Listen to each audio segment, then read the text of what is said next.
Welcome, everyone, to today's explainer. Okay, let's dive right into this. If you're a business leader deploying AI across your organization, you've probably noticed a pretty frustrating disconnect, right? There's this massive potential we keep hearing about, but then there's the day-to-day reality of actually using these tools. You're likely seeing skyrocketing API costs, yet your teams are still dealing with AI models that literally seem to forget critical instructions right in the middle of a task. It's maddening. Today, we're going to expose this massive executive problem of wasted AI token costs, and we're going to show you exactly how to cure your enterprise AI amnesia. 100,000. Now, you might be wondering, what's that number? That's the number of tokens, the underlying currency of AI processing that are wasted every single morning by individual professionals. Just picture your employees constantly copying and pasting the exact same massive text blocks, like your company brand guidelines, into their chat windows over and over and over again. We've been paying this invisible financial tax. Literally, every time an employee hits send on one of those repetitive, bloated prompts, I want you to imagine the sound of a slot machine just completely draining your IT budget. It's a cognitive tax on your team, and for sure, a huge financial drain on your enterprise. So here is our executive summary for today.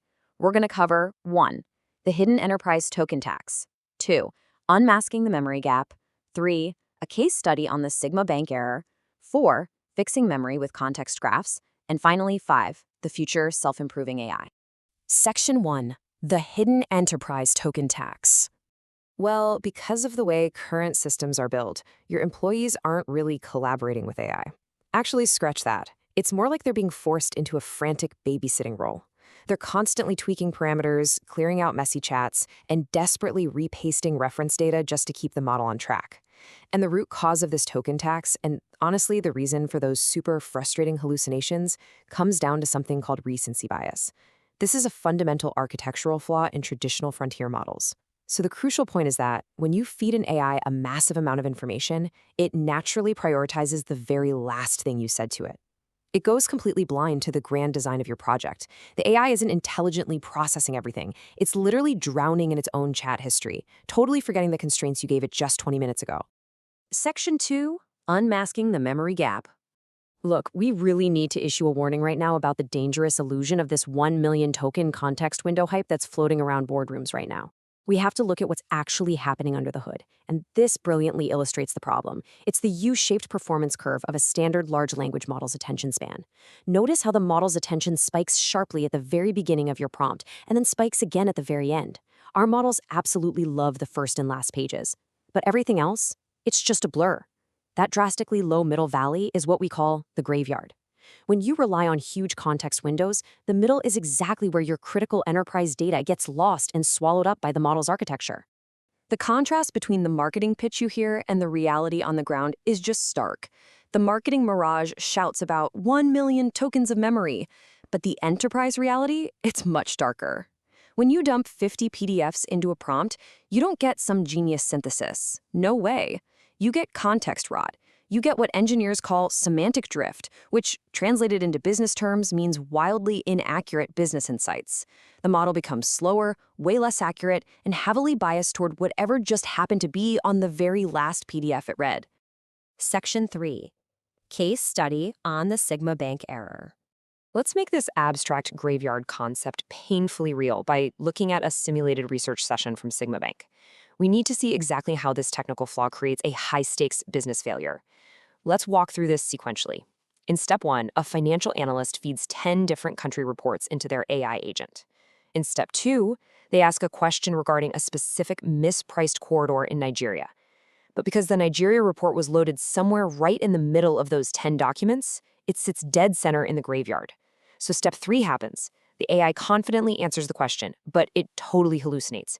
It answers based entirely on the most recent document it read, which was a report on Kenya, completely ignoring Nigeria. This is the exact moment the AI locks onto the wrong report purely because of recency bias. It's an absolute failure of accuracy. Section 4. Fixing memory with context graphs. To finally escape this context trap and eliminate token bloat, we have to move away from simply dumping text into a giant window. We're looking towards structural solutions, like Perplexity's Brain 2026 architecture, which is built on a highly secure hybrid local cloud orchestrator. Just compare the broken loop to this new standard. The old agent uses a flat prompt scroll. It treats your data like a messy pile of papers on a desk. And of course, the Nigeria section gets buried. But the brain context graph operates entirely differently. It acts like a brilliant research librarian. Picture a highly secure local sandbox right on your Mac, interacting effortlessly with a massive remote cloud matrix. Instead of reading top to bottom, it pulls only pinpointed factual entities, like a targeted Nigeria corridor node that is permanently linked to your trusted sources. This whole system is achieved through a suite of advanced techniques: context engineering, compaction, structured note-taking, and multi-agent orchestration. But the absolute real game changer here is retrieval pipeline re-ranking.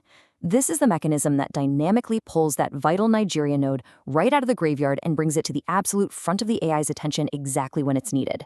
By selectively traversing your personal workspace web rather than just blindly reading a flat document, it completely eliminates token bloat and cures the amnesia. Think about it. Instead of paying to process 100,000 tokens of bloated background text, the model only processes the exact 500 tokens of relevant data.